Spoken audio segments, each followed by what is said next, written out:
Bom dia a todos. Em primeiro lugar, eu quero agradecer a presença, dos inscritos. Alguns são os meus colegas de trabalho, outros clientes ou potenciais interessados. Para quem não me conhece, meu nome é Denise da Costa, eu sou gestora de produtos das linhas Dainisco e Gaitronics na Digitrol. Digitrol é a empresa para a qual eu trabalho há 28 anos. Uma empresa na área de instrumentação industrial. Hoje eu vou falar sobre o tema correlação da viscosidade da massa à viscosidade intrínseca de solução do polietileno tereftalato, o PET. E essa abordagem vai ser tanto teórica quanto prática. Eu vou desabilitar meu vídeo agora para a gente poder se focar nos detalhes da apresentação. Muito obrigada, espero que aproveitem.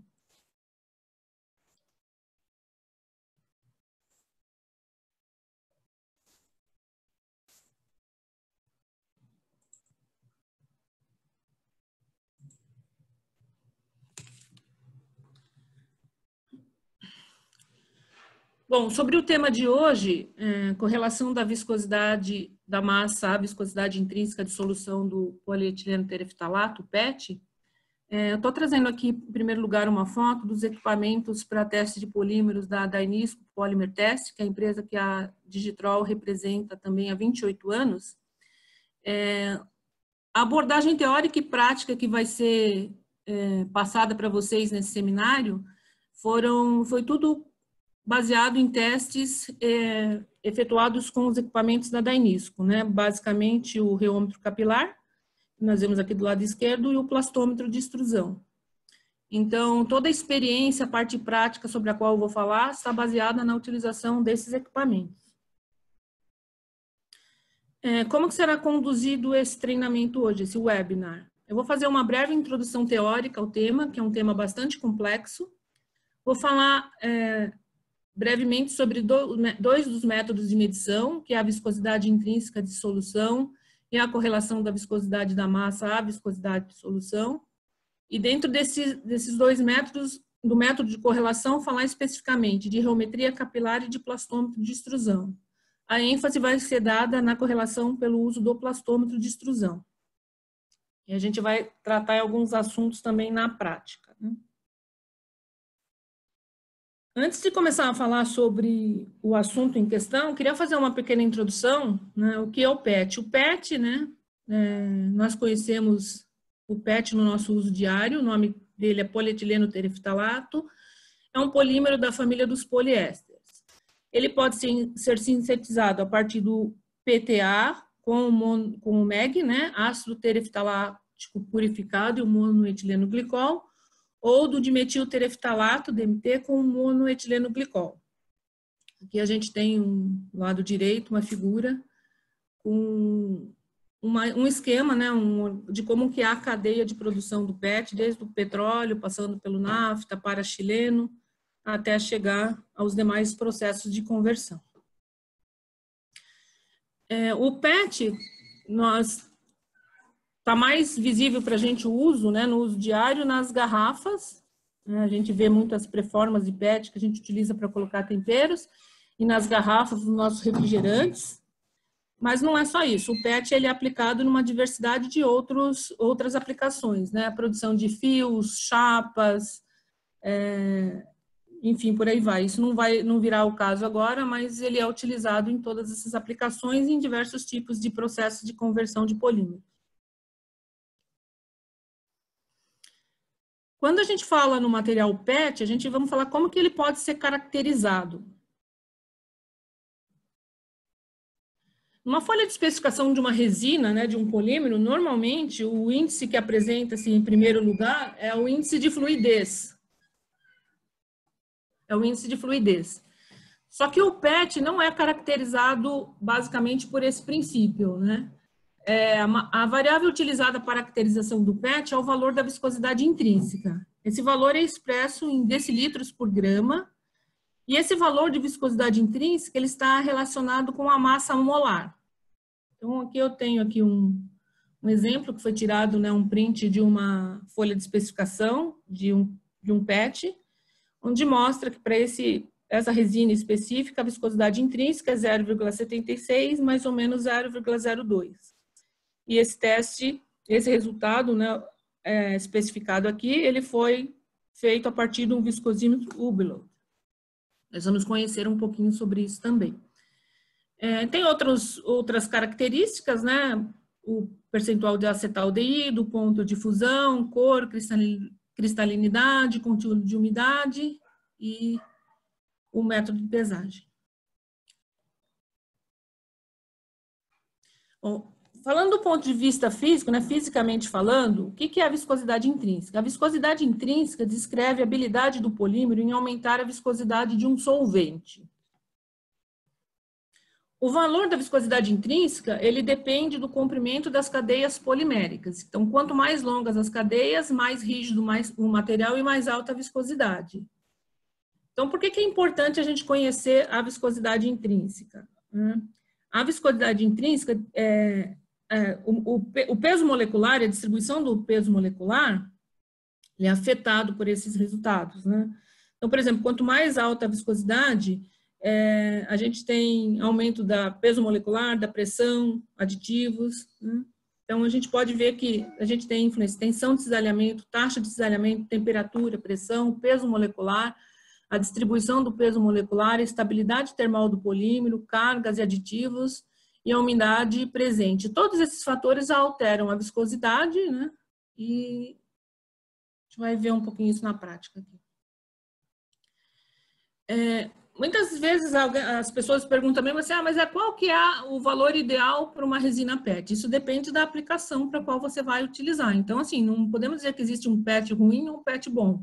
Ele pode ser ruim para uma aplicação e bom para uma determinada aplicação. A gente tem aqui algumas faixas de viscosidade intrínseca, né, de diferentes graus de PET e onde que eles podem ser utilizados. Então, por exemplo, o PET para grau têxtil, para fazer fios, né, fibras, ele vai de 0,4 a 0,70 decilitros por grama. Já para grau garrafa, existe, para fazer, por exemplo, para refrigerantes carbonatados, né, aqueles que têm gás, precisa ser de 0,78 a 0,85. O grau garrafa de água já requer uma viscosidade intrínseca um pouquinho menor. E assim, por aí vai. Bom, uma vez dado que a viscosidade intrínseca do PET é um valor essencial, um dos principais para a caracterização dessa resina, que é ela que vai determinar, né, esse valor de viscosidade, que vai determinar onde que podemos utilizar, para qual aplicação. Então, a pergunta que sobra aqui é como podemos medir essa variável? Pensando que viscosidade é a medida de resistência de um fluido à vazão, ou seja, tensão de desalhamento a uma dada temperatura, a gente pode inferir aqui, nós temos algumas formas de medir. Eu vou falar brevemente sobre duas formas, né? O método de reometria capilar, ou seja, a medição da viscosidade de fluidos não newtonianos, ou seja, aqueles em que a viscosidade muda em função das condições de vazão. A viscosidade do fundido é medida, né, por meio da perda de carga por meio de um orifício calibrado. Isso é feito com um reômetro capilar ou um plastômetro. Aqui nós vemos a figura, né, do reômetro capilar LCR 7001 da Dainisco, né, do lado tem um computador onde tem o software de análise da viscosidade. Um outro método para medir viscosidade é a viscosimetria de capilar de vidro. Normalmente, esse método é utilizado para medição de fluidos newtonianos, aqueles que não se alteram mesmo em condições de variação de fluxo. Como que é feita essa medição? Pela viscosidade de um polímero diluído em um solvente apropriado, medido a uma determinada temperatura. E esse é um método que é conhecido como viscosidade intrínseca de solução, que é a qual nós vamos fazer o comparativo com a viscosidade da massa. Aqui eu trouxe uma figura com 3 exemplos de viscosímetros de vidro, o tipo Oswald, Cannon-Fensky e Hublot. A viscosidade intrínseca de solução não é um valor diretamente medido, é na realidade um parâmetro calculado. Aqui a gente tem a figura do nosso querido Einstein, nosso físico preferido, pelo menos o meu, né, sou fã dele, mostrando aqui uma figura de um de um viscosímetro de vidro. Vamos conhecer um pouquinho mais sobre esse método, né? A Digitrol e a Dainisco não oferecem esse método de medição, mas ele é importante que nós conhecemos um pouquinho, pelo menos, para poder entender as diferenças entre os dois métodos. Bom, como eu falei anteriormente, a viscosidade intrínseca, ela descreve a habilidade do polímero em aumentar a viscosidade de um solvente, né? Mede-se, por exemplo, com um viscosímetro tipo Uberlund.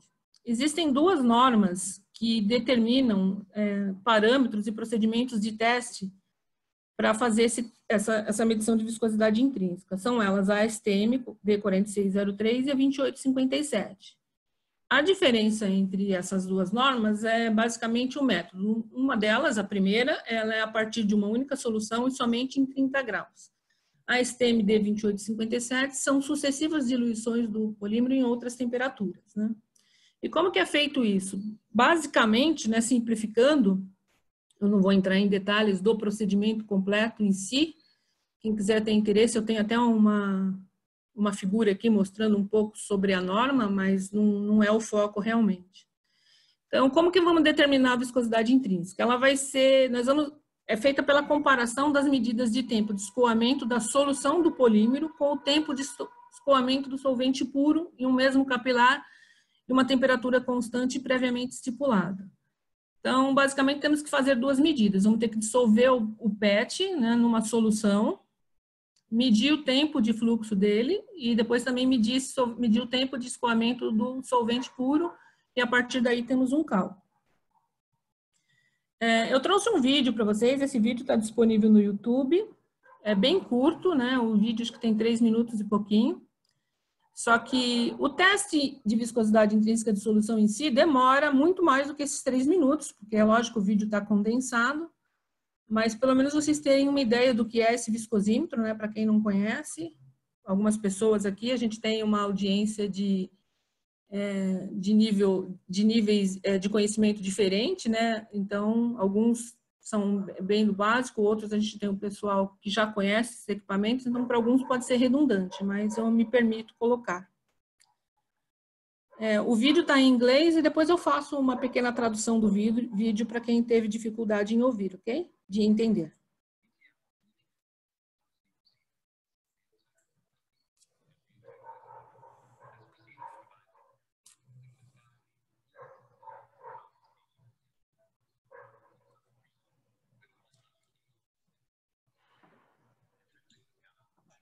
Denise? Sim? O som tá bem baixo, tá? Vou tentar melhorar, só um minuto.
Continua mudo, tá? O vídeo.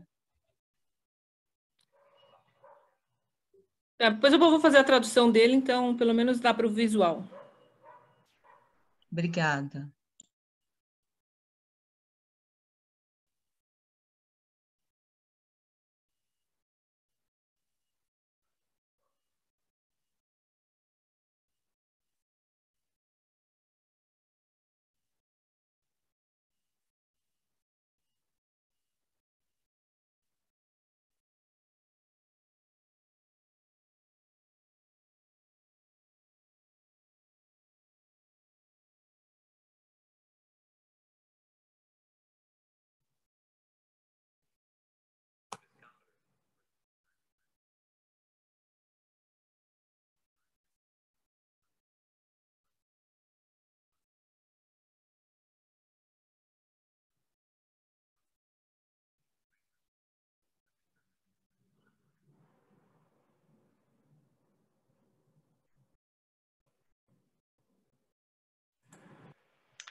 Bom, peço desculpas, parece que nós tivemos um problema com o som, mas de qualquer forma, como eu prometi fazer a tradução, né?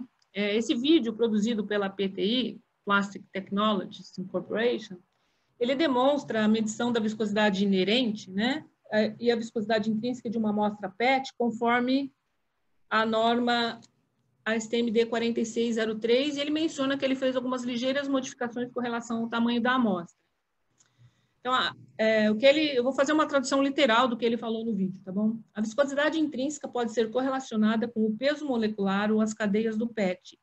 Materiais com viscosidade intrínseca mais alta possuem comprimentos de cadeias maiores. IVs mais altos resultam em força e desempenho mecânico aumentados. A amostra de PET é precisamente pesada com uma balança analítica, a quarta casa decimal, para determinar qual a quantidade de solução que será adicionada à amostra.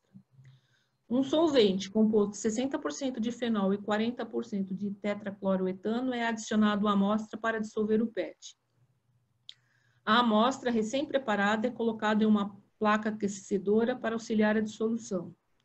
Uma vez que o PET tenha sido dissolvido, a amostra é retirada da placa e colocada para resfriar. A amostra, então, é colocada num viscosímetro, nesse caso que temos ali no vídeo, é um viscosímetro automático, onde o tempo de escoamento é medido. O tempo de escoamento é usado para calcular a viscosidade relativa, comparando com o tempo de escoamento do solvente sozinho. As viscosidades, a inerente e a intrínseca, são então calculadas por equações publicadas. Então, as equações que ele menciona, nessas equações publicadas, que ele menciona que são utilizadas para fazer o cálculo da viscosidade, elas podem ser vistas aqui. Então, uma vez nós temos o tempo de escoamento da resina, né, da resina dissolvida com o solvente sozinho, é possível calcular viscosidade relativa, viscosidade específica, viscosidade reduzida, viscosidade inerente e a viscosidade intrínseca, que é o termo que é mais usado comercialmente para a caracterização do PET. Então, o teste em si não é difícil, né? Nós temos todas as fórmulas aqui. Só que assim, o que parece muito simples esse vídeo de 3 minutos, o teste é um pouco mais complexo do que isso, né? Porque você tem que fazer uma pesagem bem precisa, isso não é um problema, claro. Mas você tem que fazer uma correta diluição desse polímero naqueles solventes, né? Então, já começamos com a dificuldade que você precisa, para fazer essa medição, né? Um viscosímetro capilar, você precisa de temporizador, um banho de temperatura, né? Controlado termicamente, um termômetro para viscosidade cinemática, uma placa aquecedora com temperatura controlada, precisa de barra de agitação, balança analítica, funis de borosilicato, filtros de aço inox, frascos volumétricos, moinho e, em alguns casos, uma estufa.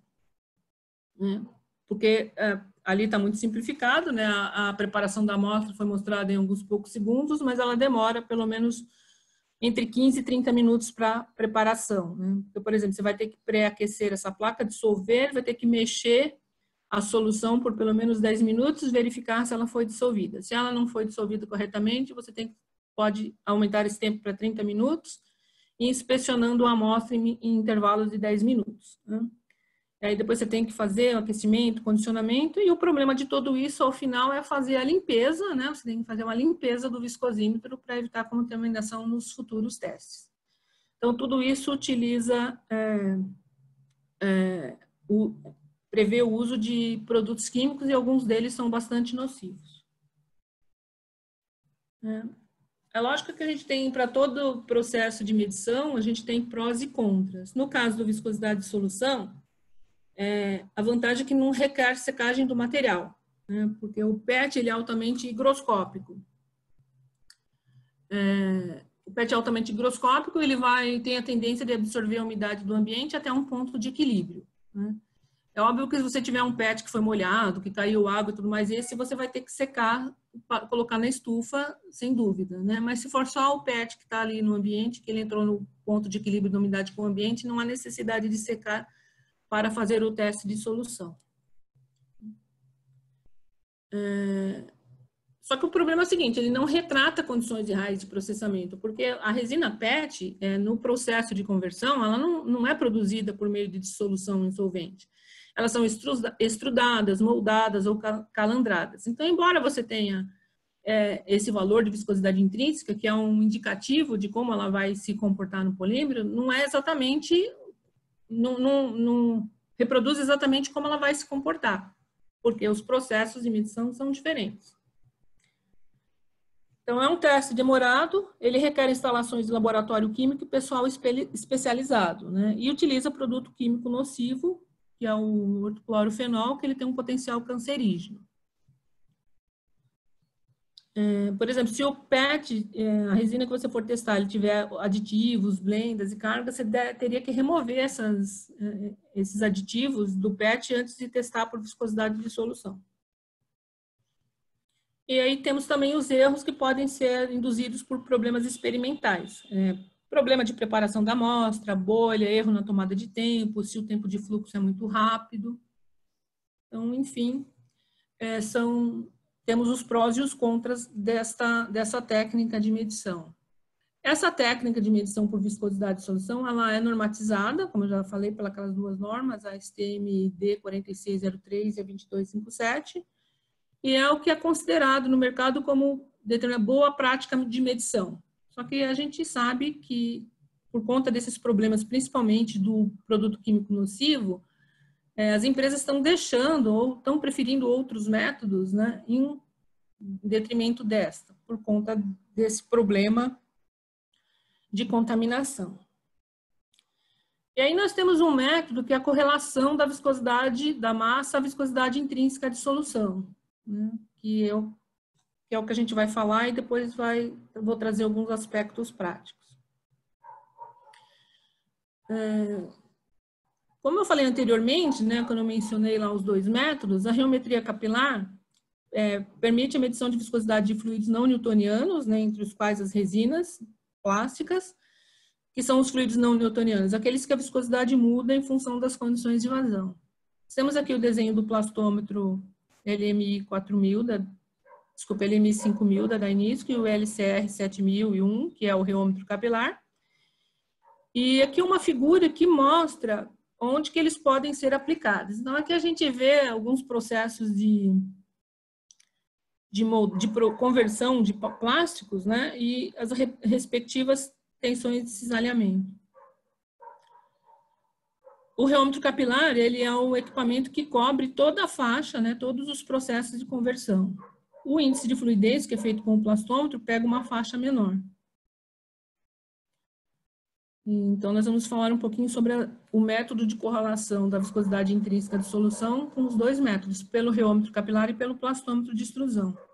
E vamos entender qual é a limitação de um e de outro.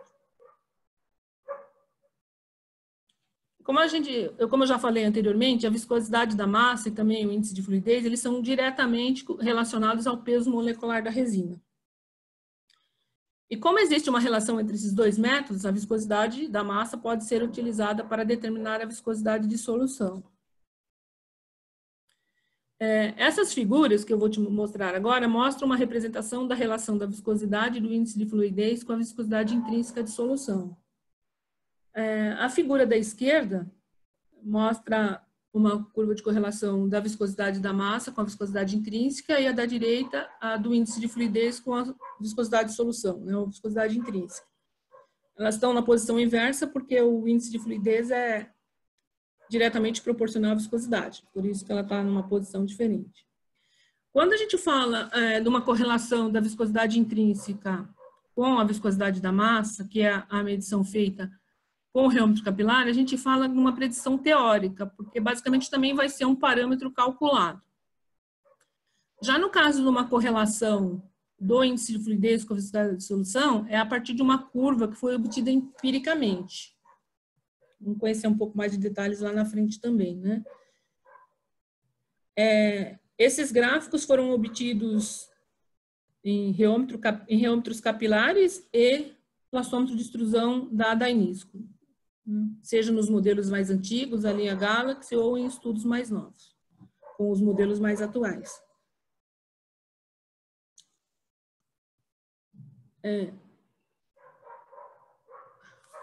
Fundamento teórico, né, do que eu estou falando para vocês, eu não, assim, só para fazer um esclarecimento, isso é uma das vantagens que vai se apresentar nesse método de correlação.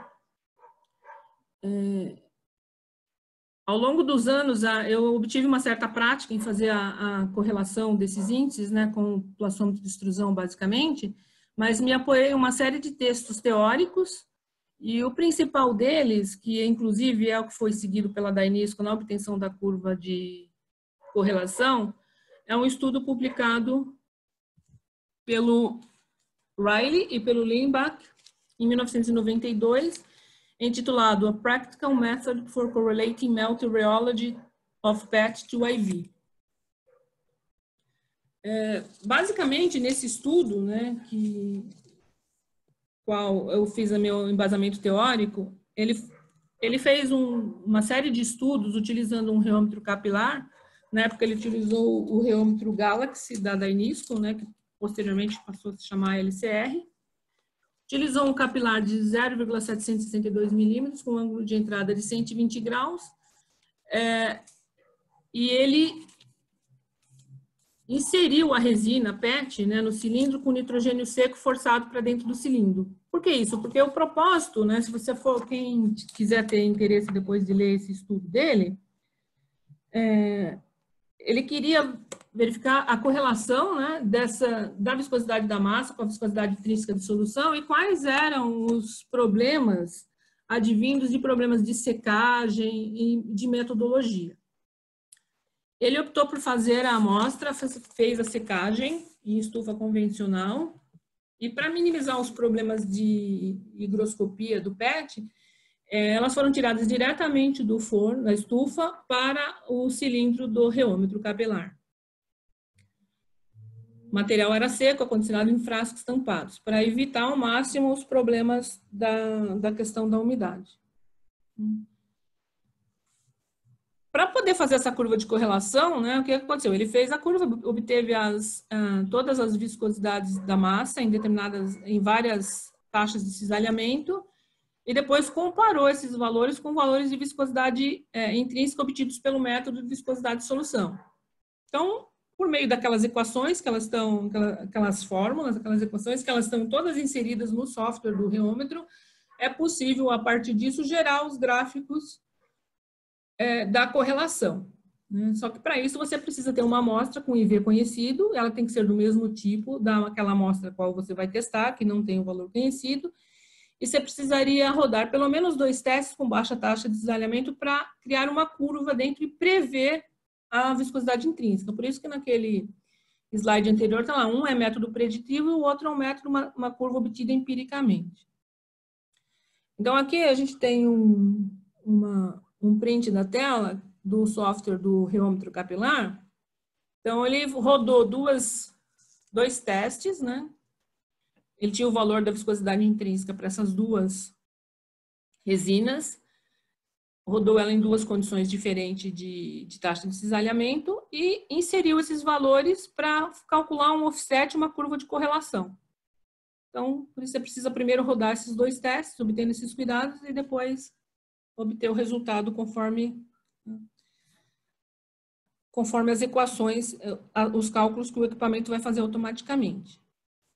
O grande problema de um reômetro capilar, para fazer esse tipo de correlação, reside-se basicamente hoje no preço. Comparado com um plastômetro de extrusão, ele custa em torno de 5, às vezes, dependendo do modelo, até 10 vezes mais caro que um plastômetro de extrusão. Então, ele não é um equipamento que está acessível à maior parte das empresas, ao passo que um plastômetro de extrusão, que é um equipamento básico de laboratório, junto com a estufa né? E uma balança, seriam os 3 primeiros equipamentos que você precisaria ter num laboratório. Pois bem, aqui voltamos a curva que ele consegue correlacionar. Então, você consegue verificar dentro de toda a curva da tensão de cisalhamento, fazer a curva de correlação com a viscosidade intrínseca. E bastante preciso, mas não é tão prático, não é às vezes factível por conta do preço, né? Então, aqui voltando, que a gente tem a curva. Então, aqui nesse caso, né, o equipamento, nesse teste específico que foi conduzido, ele calculou um offset de 1,58. O offset é um valorzinho de correção que ele vai utilizar para corrigir o valor do que foi obtido pela fórmula de correlação, né, pelas equações, com o valor real obtido pela viscosidade de solução. Pois bem, o outro método que nós temos, na realidade outro equipamento, é fazer a correlação com um plastômetro de extrusão. Qual que é a diferença básica para o reômetro, a correlação conduzida com um reômetro capilar? Diferentemente do reômetro capilar, que você possui uma curva de correlação, a gente pode ver aqui, né, de toda a tensão de cisalhamento, né, você mede o comportamento do polímero em diversas condições de taxa de cisalhamento. O reômetro capilar, ele te dá somente um ponto na curva, que é o que está aqui circulado em vermelho. Então, ao passo que no reômetro capilar você consegue fazer uma caracterização completa da resina, simulando, dentro daquele outro parâmetro que a gente vê, simulando diversos processos de conversão, no plastômetro você teria uma única medida dentro dessa curva. É óbvio que você poderia, por exemplo, fazer testes com essa resina, com diversos pesos, simulando diversas tensões de cisalhamento, e você obter uma curva. Mas aí implicaria em você obter pelo menos uns 45 testes para poder obter essa curva. Aí fica pouco prático, né? Mas basicamente é isso, porque o reômetro capilar, ele trabalha lá com tem o cilindro, que é muito similar ao cilindro do plastômetro, mas ao invés de ter um peso estático, um peso morto em cima, ele trabalha com um sistema de célula de carga. Você pode medir a força e você pode atuar na velocidade de processamento desse polímero. Mas qual que é a diferença? Por que eu, na prática, considero que o plastômetro de extrusão é melhor para fazer a correlação da viscosidade intrínseca do PET com a viscosidade da massa ou com a fluidez? Embora a gente esteja falando de apenas um único ponto da curva, a Danisco utiliza uma rotina de software dentro desse equipamento, né, que é uma curva que foi obtida empiricamente, ao invés de uma dependência teórica, um cálculo feito a partir daquelas equações. Então, a Danisco conduziu diversos testes com diversas resinas, padrão, e obteve essa curva. Essa curva ela tem de correlação com o valor da fluidez do material do PET com a viscosidade intrínseca, tem aproximadamente 10 mil pontos. Então, nesse ponto, ela é muito mais prática. Além de ser uma medição mais barata, porque um plastômetro de extrusão custa muito menos do que um reômetro capilar, ele está mais acessível, né? Então, a maioria dos processadores de plástico. O teste também requer muito menos conhecimento técnico da parte dos operadores para poder ser realizado. Então, por isso que vou passar aqui na prática como que funciona essa correlação e quais são. É óbvio que, como cada método, assim como o método de viscosidade de solução, ele tem alguns prós e contras, mas a gente consegue eliminar esses problemas, né, por conta de algumas coisas simples que nós podemos fazer. Então, essa é a curva, basicamente a curva de correlação que está inserida dentro da rotina de software do plastômetro, onde a gente tem aqui a viscosidade intrínseca em decilitros por gramas, que foi obtida de acordo com a norma STM-D 4603, né, numa solução de ortoclorofenol a 25 graus, e correlacionando aqui com os valores de fluidez até, basicamente, acho que está quase até 1000 gramas por 10 minutos, eu tenho essa curva depois. E é isso que está inserido dentro do plastômetro. Então, quando nós usamos esse método, basicamente nós vamos fazer um teste de fluidez, que deve ser conhecido da maioria de vocês. E ele vai procurar dentro daquela curva, que está dentro dessa tabela que está inserida dentro da rotina de software, um determinado ponto de falar assim, ó, nessa fluidez X, a viscosidade intrínseca é tal. É isso que o equipamento faz. Bem, pois bem, imagino que quase todos estejam familiarizados com o uso de um plastômetro, né? Então, aí nós vamos agora a partir da parte prática. Como que a gente deve conduzir um teste, né? Para poder fazer essa correlação de forma bem apropriada e bastante precisa. O método utilizado na maior parte dos casos, é o B ou o AB, embora seja possível e às vezes em alguns casos até desejável fazer com o método A. Mas por que isso? Porque o método B ou AB é adequado para resinas com fluidez acima de 25 gramas por 10 minutos. E a maioria dos PETs disponíveis comercialmente, eles estão acima dessa faixa de fluidez. O método B, então, nesse caso, é o mais adequado. A temperatura de teste é 285 graus. Foi a temperatura no qual foi baseada essa curva de correlação. Então, embora você possa executar um teste da resina PET, um teste de fluidez, numa outra temperatura, a curva de correlação só é válida na temperatura de 285 graus. Então, ela estaria desabilitada essa correlação dentro se você utilizar uma outra temperatura para fazer o teste. A carga de teste foi a de 2,16 quilos, também foi a carga no qual foi baseada a curva de correlação. O comprimento da bandeirada. O que é o comprimento da bandeirada? Quando a gente está falando em termos de método B, num teste de fluidez, é o que é o chamado método volumétrico. Porque normalmente a fluidez de uma resina é dada lá em gramas por 10 minutos, e o método B, na realidade, ele não mede a massa, mas ele mede o volume, em centímetro cúbico por 10 minutos. Depois, se alguém tiver interesse, eu tenho uma apresentação que está lá no YouTube sobre como são esses métodos A, B, e também, se precisar, no final, eu posso fazer uma explanação. Assim, destrinchar um pouquinho o que é esse método. Mas, basicamente, o equipamento vai fazer uma medição do volume de plástico extrudado em 10 minutos e depois ele utiliza um valor de densidade de material fundido para fazer a conversão para o valor em massa, que é gramas por 10 minutos. A vantagem no método B é que ele é mais apropriado para essas resinas com fluidez maior. Por quê? Porque acima de 25 gramas por 10 minutos, o material flui tão rapidamente que, por vezes, o procedimento pelo método A, que implica fazer um corte, pesagem da resina, em alguns casos ele fica praticamente impossível de ser feito, e mesmo quando é possível de ser feito, muitos erros na falta de repetibilidade entre um corte e outro, mesmo que o corte seja automático, né, ou manual, com a faquinha, e aí começa a dar muita variabilidade entre os testes. Mas isso é óbvio que a partir de uma tabela a gente consegue identificar se o método A é possível para determinadas resinas. Aqui, então, tem uma tabelinha com um método, né? Ele até menciona alguns métodos. Então, por exemplo, um IV bastante alto, ao invés de usar uma bandeirada de 25,4 milímetros, que é onde o trecho do pistão no qual a medição do volume será feita, a gente pode utilizar uma bandeirada menor. Mas isso só seria válido, por exemplo, para materiais com IV bastante alto e índice de fluidez baixo. Aí, nesses casos, seria até possível usar o método A.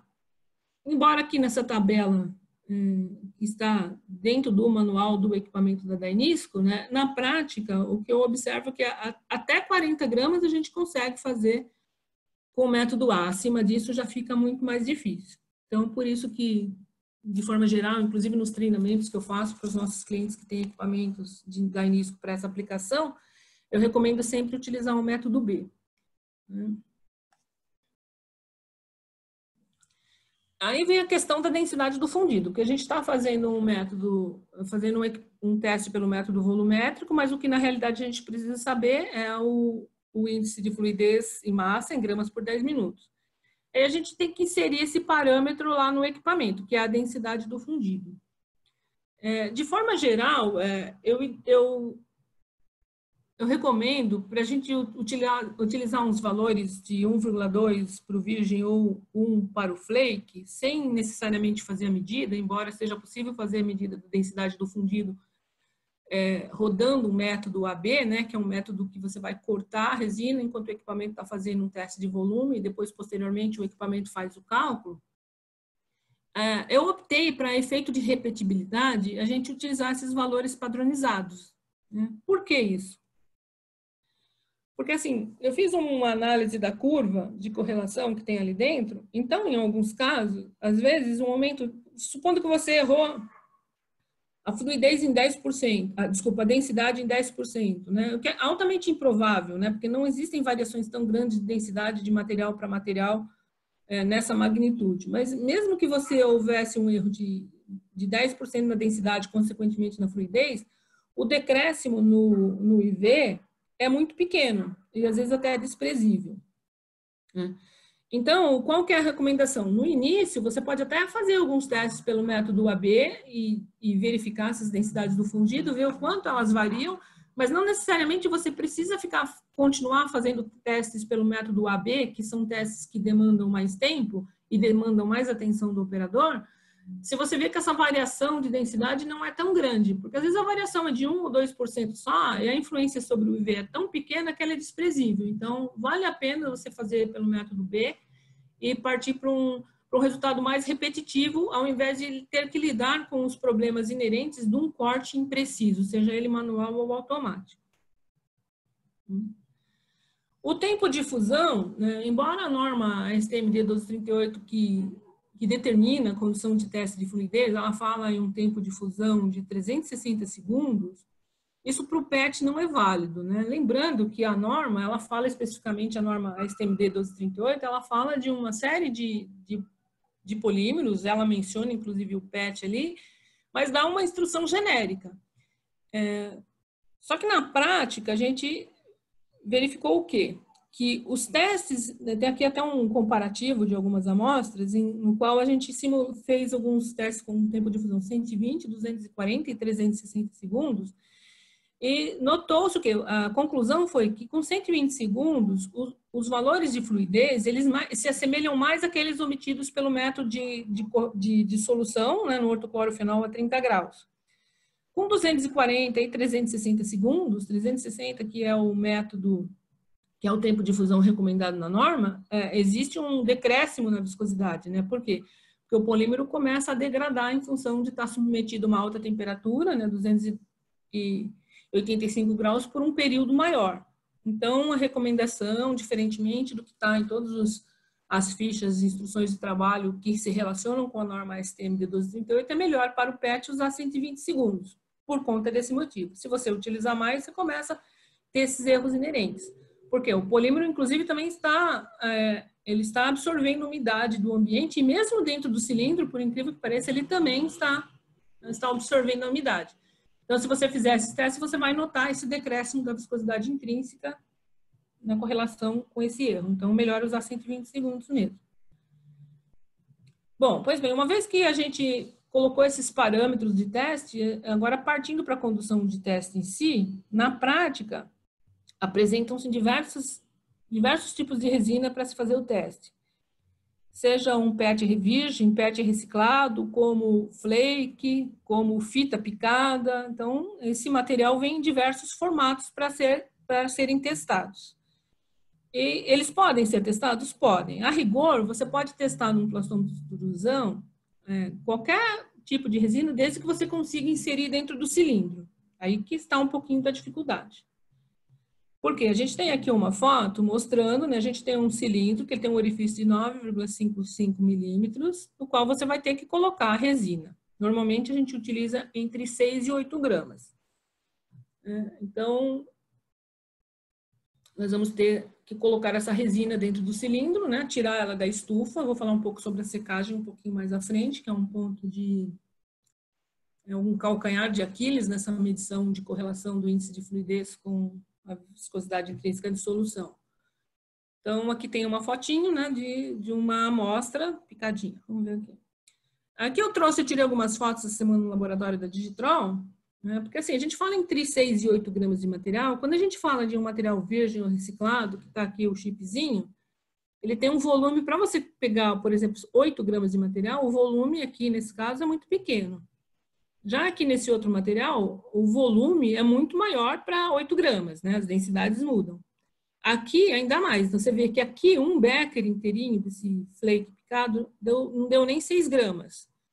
Possivelmente seria possível fazer o teste. O problema é que a gente não sabe, dependendo do tamanho, do volume de cada flake, às vezes ele não tem volume suficiente, porque a hora que você inserir no cilindro, ele preencheu o espaço suficiente dentro do cilindro para poder permitir que ocorram 120 segundos do tempo de fusão e que quando chegasse ao término desses 120 segundos, estivesse próximo da marca de início do teste do pistão, que é onde o teste tem que ser realizado.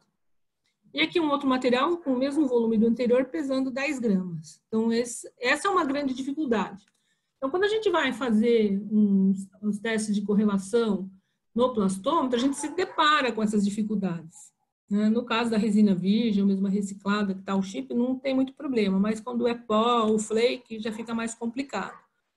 No caso do flake, a gente recomenda peneirar, né, e utilizar os flakes no menor tamanho, os pedacinhos no menor tamanho possível, para você obter uma maior uniformidade, porque senão você precisa de muito volume, e para você inserir todo esse volume dentro do pistão, vai ser bem trabalhoso e você vai começar a demorar demais. Isso começa a implicar em outro problema, né? Porque a gente tem uma recomendação pela norma de não passar de 1 minuto para o tempo de colocar a amostra dentro do cilindro. No PET, ainda mais, porque lembra que qualquer tempinho que ele fica no ambiente, ele está pegando umidade. Então, quanto mais tempo você demorar, mais umidade ele está pegando.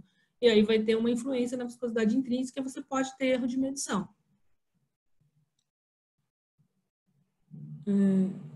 Então, assim, o PET é higroscópico, já falamos sobre isso, né? Ele vai atingir um ponto de equilíbrio. Então, dependendo do tempo que ele ficou armazenado, o teor de umidade dele pode variar entre 0,1% e 0,6%.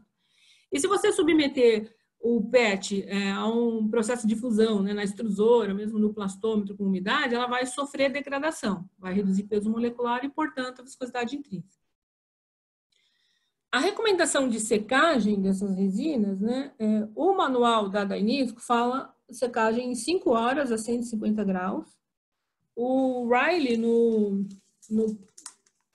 trabalho que ele fez em 92, que eu mencionei anteriormente, né, que é um método prático de correlacionar, ele fez a secagem em estufa convencional, por 5 horas a essa temperatura. Só que, do ponto de vista prático, no dia a dia do laboratório, às vezes isso não é factível, né? Porque demora muito tempo, você está precisando lá liberar uma resina, seja que você está inspecionando uma matéria-prima que está vindo do fornecedor, ou você está precisando colocar na máquina, e às vezes você não pode esperar esse tempo todo de secagem da amostra.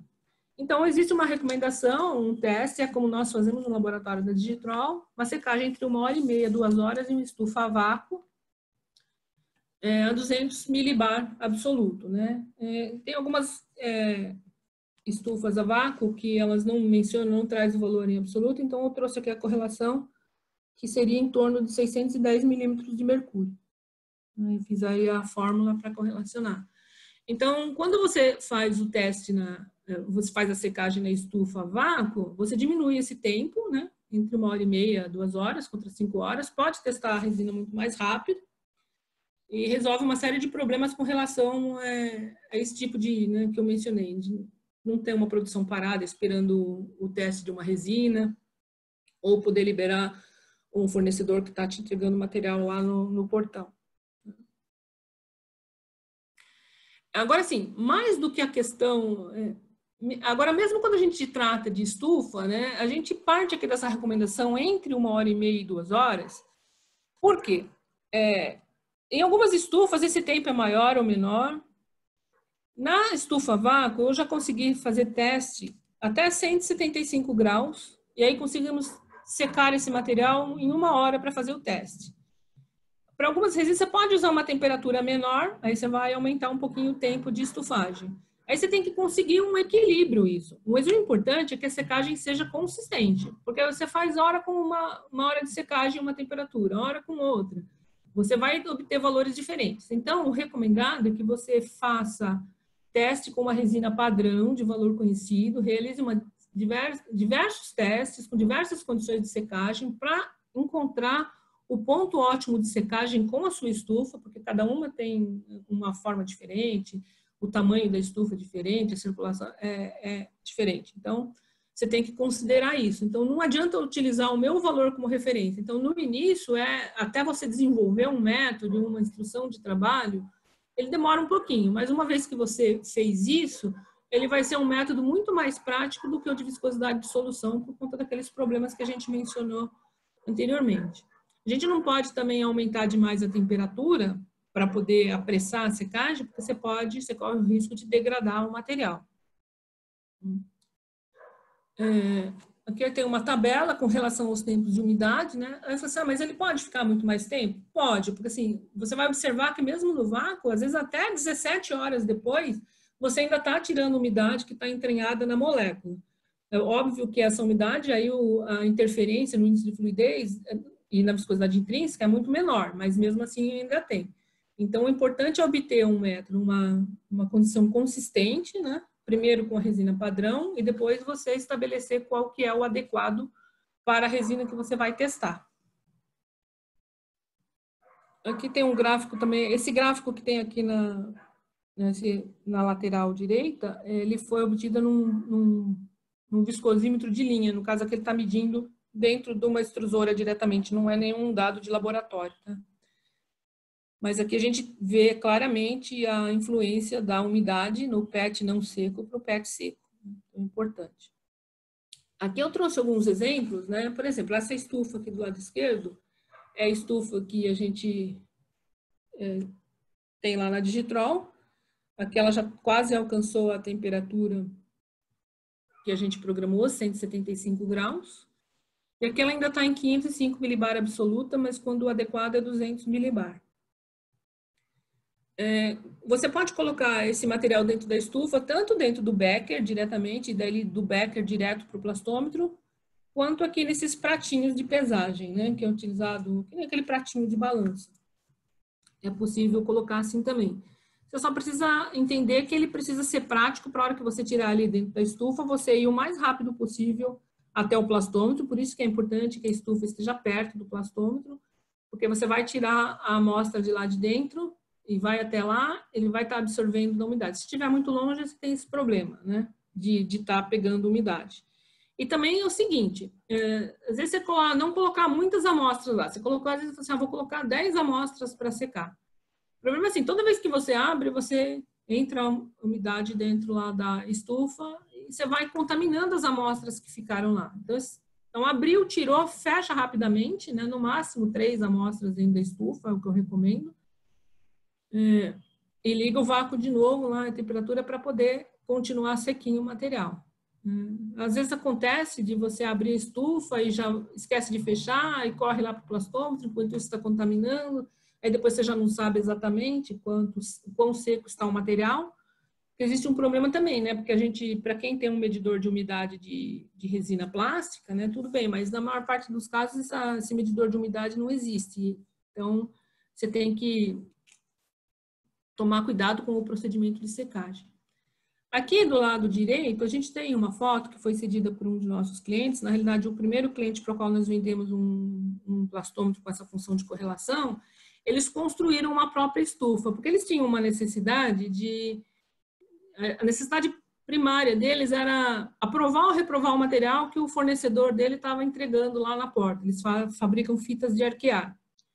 Ele não podia esperar nem até mesmo aquela 1h30, 2 horas de secagem. Então, ele desenvolveu essa estufa.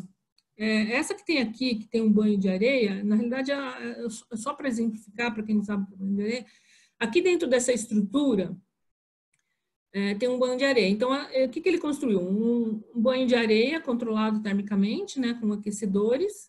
E aí ele tem aqui vários tubinhos de ensaio com as ponteirinhas, né, mais ou menos como que está aqui. E ele liga aqui os tubinhos e liga na bomba de vácuo. Então, ele consegue, ele consegue secar 10 amostras de cada vez.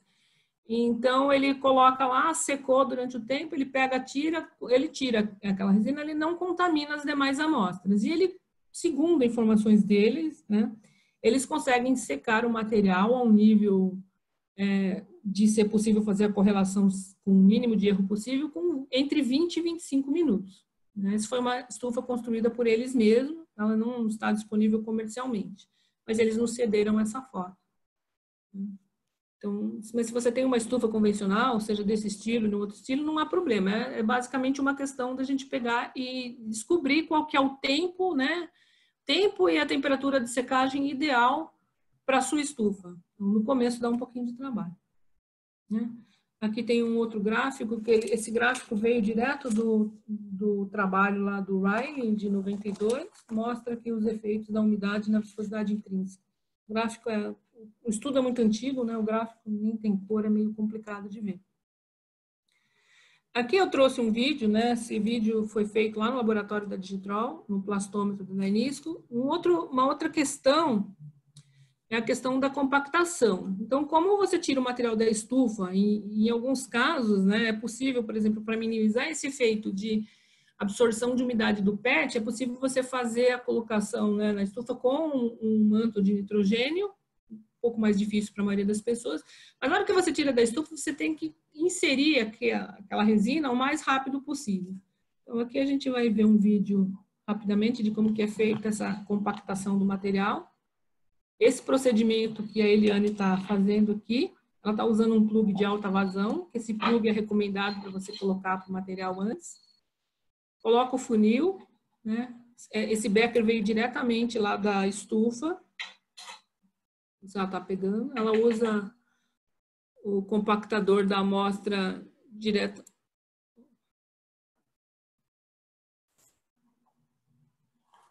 E faz a compactação. No máximo, colocar entre 2 a 3 vezes e compactar bem entre uma colocação, né, entre uma compactação e outra, para evitar que fique vácuo, né, no meio, e você tenha essa influência de ar que está entre os 3 pontos de compactação da amostra. Então, basicamente, é isso. É um cuidado que você tem que tomar. Aqui a gente tem uma condução de teste, foi feito também num outro plastômetro lá no laboratório da Digitrol. Então, pode ver que no início, às vezes a amostra a parte de baixo já ficou um pouquinho mais de tempo ali dentro, né? Ela ainda está fundindo, não completamente, ela não está num formatinho ainda num padrão específico, né? Porque com o tempo, com a prática, você vai observando, de acordo com o tipo de resíduo que sai ali do cilindro, você começa, eu sei se essa amostra está boa, qual que é o índice de fluidez ou não. Então, por exemplo, ali ele vai fazer como se fosse um ninhozinho. Então, normalmente, quando dá um ninho, ela está acima de 0,7 a resina. Você vai observar. Então, a gente viu aqui que é importante que a temperatura esteja travada na temperatura, naqueles 120 segundos tem que ser suficiente para o equipamento estabilizar a temperatura. Porque você coloca uma resina fria, não tão fria, né? Porque no caso ela está vindo lá na estufa, mas ela está numa temperatura de 175 graus para 285, tem um resfriamento lá do plastômetro. Esses 120 segundos tem que ser o suficiente para a temperatura se estabilizar e no momento da passagem da medição em si, ele está com a temperatura travada, né? Eu coloquei uma música de fundo porque a gente estava naquele dia com a estufa a vácuo ligada e o barulho da estufa estava muito grande. Então, nem sei se está ruim ou não o som, mas... Então, por exemplo, aqui ele começou a contar o tempo, medindo lá o tempo de deslocamento da bandeirada, né? Então, está faltando 37 segundos, já decorreu 39 segundos e ainda falta. Aí, ao final do teste, ele faz aqui a correlação. Então, ele mediu aqui que esse material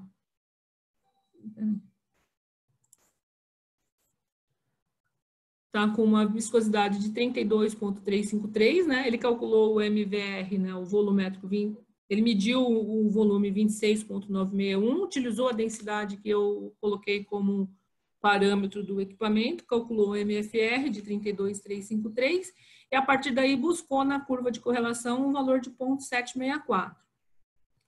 Aí, supondo assim, que essa é a minha resina padrão, e eu sei que ela não é 0,764, que ela é 0,767. Então, existe uma forma de você fazer um offset, que seria quase um ajuste, né, dessa diferença entre o método de correlação para o que você está obtendo no plastômetro, nessa curva de correlação, porque além de todos os problemas inerentes, tem diferença entre tempo de secagem, operador para operador, você pode fazer correções mínimas. Então, ele tem uma função de offset do IV, que você entra lá na programação do equipamento e calcula, né? Na realidade, aqui, para esse caso, estava lá a diferença de menos 0,003 decilitros por grama. Uma vez que eu salvo esse valor e eu vou fazendo resultados, ele vai sempre compensar essa variação. Isso não, essa calibração de offset não é algo que você tenha que fazer com todas as resinas. Então, a gente observa, você faz aqueles testes lá com uma resina padrão, desenvolve um método, tempo adequado de secagem. Uma vez que você estabeleceu tudo isso, aí você vai começar a tirar resultados de IV muito próximos, né? Muito próximos mesmo do valor de viscosidade de solução, e é esse tipo de correção que você tem que fazer. Se a diferença entre o que você está obtendo lá no plastômetro e do viscosidade de solução for muito grande, então a gente não recomenda usar esses valores muito altos para correção do offset, porque tem que investigar outros problemas antes, que é a secagem, condução como você está conduzindo o teste, se está tendo um problema de quantidade de resina, comprimento de bandeirada e tudo mais. Porque normalmente a correção do offset está aqui na terceira casa decimal. Tá? Às vezes aqui, muito raramente, mas nesse caso aqui, para você ver, a gente trabalhou com uma resina padrão da MG Polímeros, né? A gente fez um teste lá, ela tem 0,8, e a gente obteve só essa pequena variação, e é isso que corrige. Então, esse é o procedimento. Então, diferentemente do método de viscosidade de solução, que você tem lá todo o tempo de preparação, precisa de pessoal próprio, de técnico especializado, laboratório, mexer com produto químico, que aqui, uma vez que você colocou a resina para secar, essa condução do teste, de você colocar a resina, compactar e observar, no máximo 15 minutos. Então, em 15 minutos após a secagem, você tem o resultado do IV.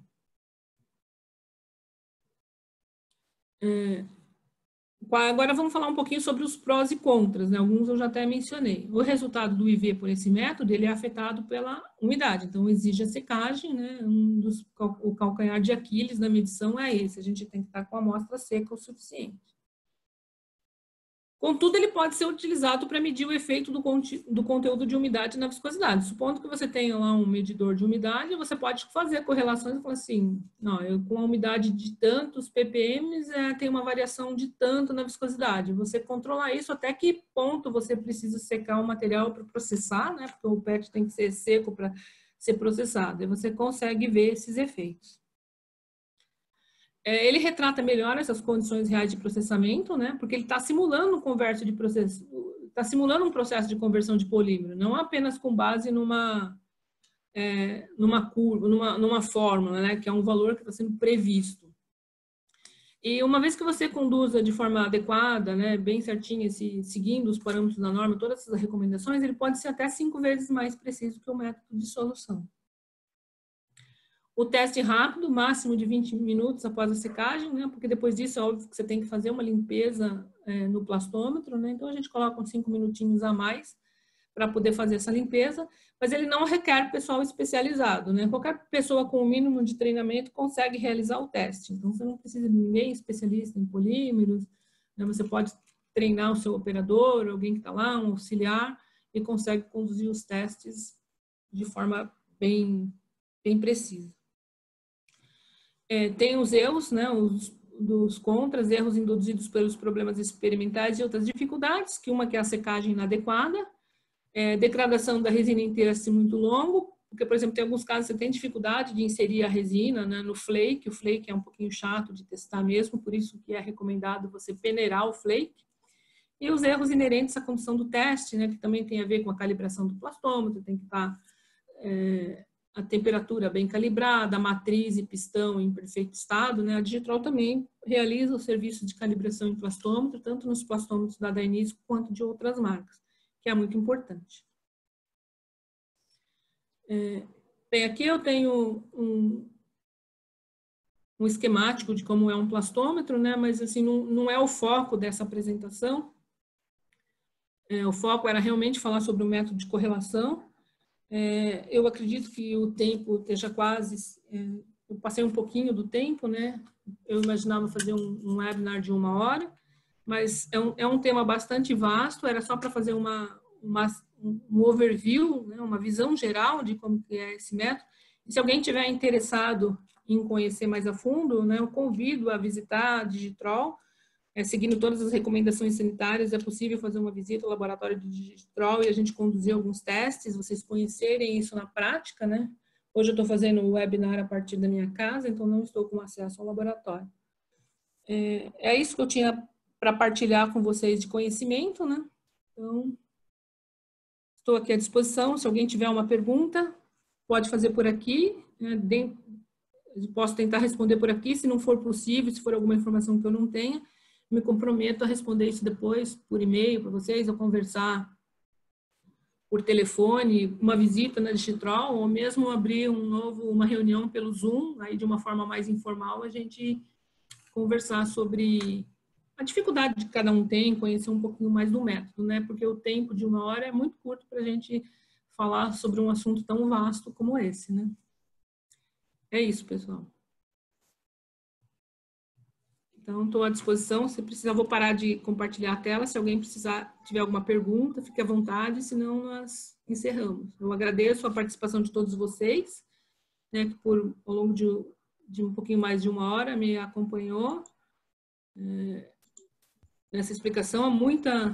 Bastante informação, né? O Carlos Penha está com uma pergunta, a Leide, se puder habilitar ele para falar.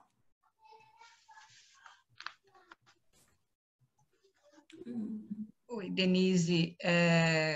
Carlos, se você conseguir colocar a sua pergunta no chat. Peraí, eu consigo habilitar ele para falar, não sei se ele prefere. Peraí. Carlos Penha, se você quiser, você pode falar. Sim.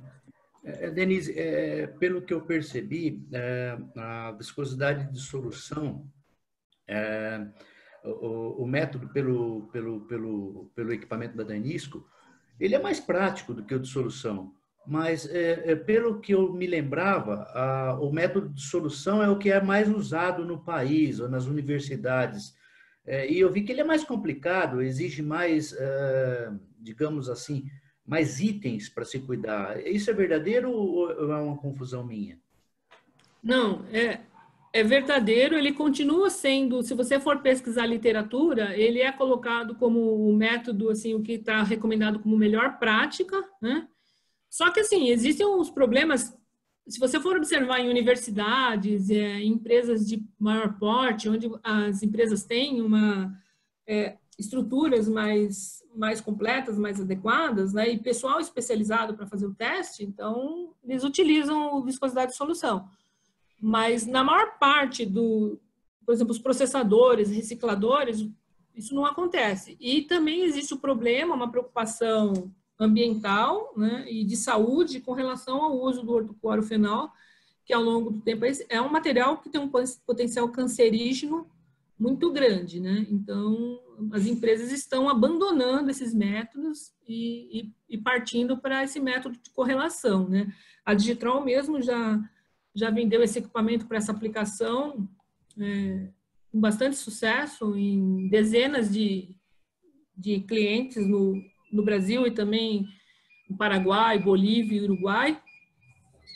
E as empresas estão deixando de utilizar o método de viscosidade de solução, que tem os problemas, que aparentemente parecem mais simples, mas requer uma série de cuidados, né, que normalmente não são falados.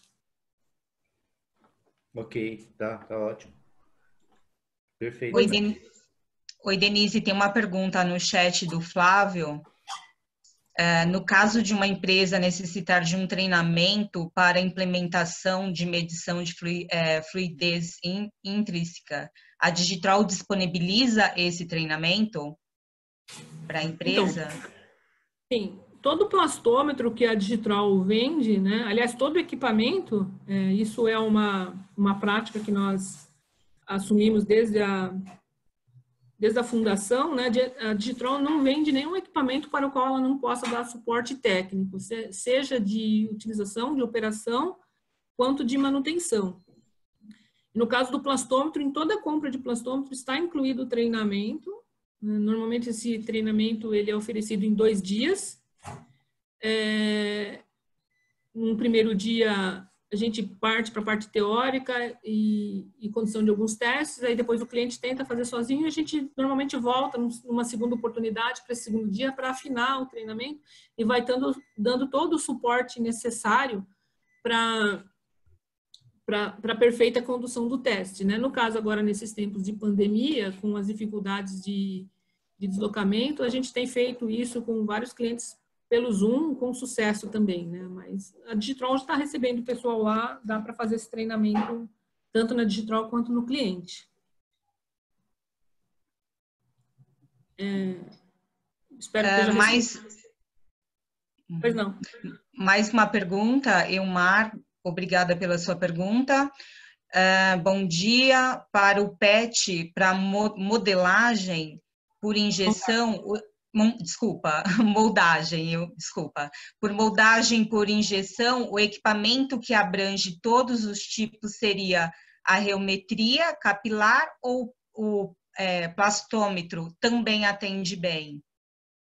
Então, Elmar, é o seguinte, isso depende do tipo de uso que você está querendo, porque a gente está falando em viscosidade intrínseca aqui basicamente para uma, assim, é a caracterização básica de você identificar se o material se presta àquela aplicação ou não, né? Por exemplo, está com 0,78, ele serve para grau garrafa ou não.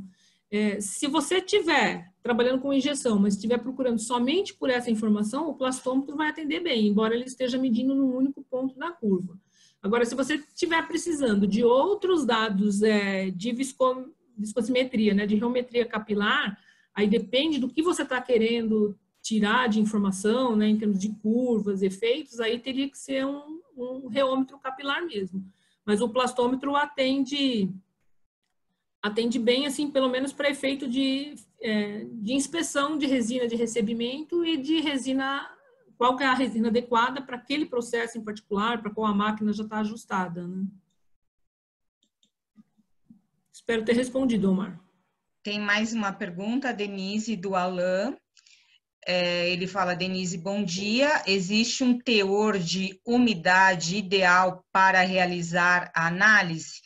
100 ppm, 500, 1000, ou quanto menor, melhor? Entre 30 e 50 ppm. 50 ppm já é possível medir, 30 ppm seria o adequado.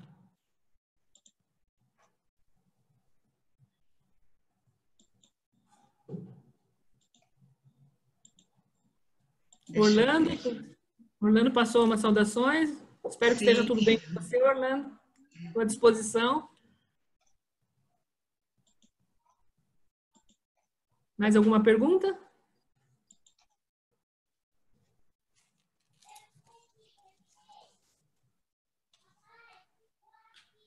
Bom, aparentemente não temos mais perguntas, né? Então eu vou aqui deixar meu agradecimento pela participação de vocês, as perguntas. Estou à disposição posteriormente.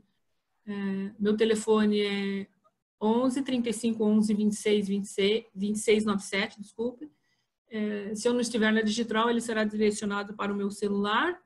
Também posso ser encontrada pelo meu e-mail, denise.costa@digitrol.com.br, onde vocês podem passar as suas dúvidas, que eu terei o maior prazer em responder. Se eu não souber a resposta, vou tentar obter. Também pode me seguir lá no meu perfil no LinkedIn, tem alguns artigos interessantes lá também, que eu partilho alguns conhecimentos, algumas informações. Estou à disposição de vocês sempre. Se não tiver mais nenhuma pergunta, eu encerro por aqui. Aí a Laide pode fazer o encerramento. Obrigada a todos. Gratidão. Namastê.